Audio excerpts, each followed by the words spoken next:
Okay, so my name's Chloe Watson, and initially I didn't really have a great interest in French. I didn't really have a great interest in any language. I just knew that you had to take a language for 2 years to get into Madison, and at the time that was my dream. And so at the time I was mad at my parents, and despite them I took French instead of Spanish because they told me to take Spanish. And that's like the best decision I've ever made.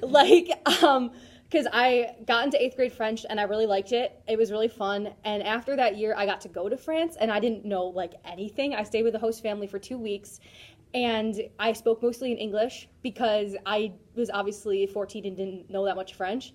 And so after that, it kind of became like a challenge. I'm like, well, you know what? I'm going to do this now. I'm going to learn this and I'm going to get good at it because that was the first time I'd ever been out of the country. And I saw there are people that don't speak English in this world, and to be somebody who's a part of the global community, you have to learn a second language. And that was something that I hadn't really realized before that, and I hadn't really put much thought into it. I never cared about learning a second language.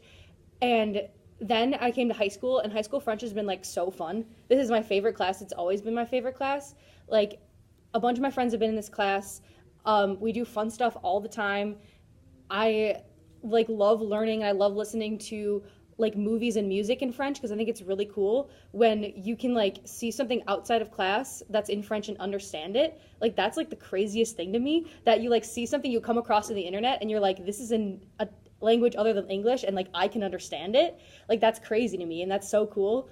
And I think my biggest advice is to find your enthusiasm for whatever you're doing.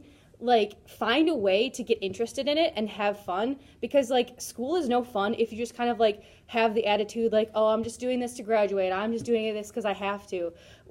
For me, I think coming to class every day and finding ways to get involved and have fun makes school so much more fun, for one, and then easier to do, because it's a lot easier, I think, to learn French because it's something that you're using and you're playing games and you're watching movies, and I think that you just kind of have to come to class and have a good attitude about it. And sometimes that is really hard if you're struggling, but I don't know, kind of find something that you and can bring to the table, because I think that is the best way to learn, is to get enthusiastic.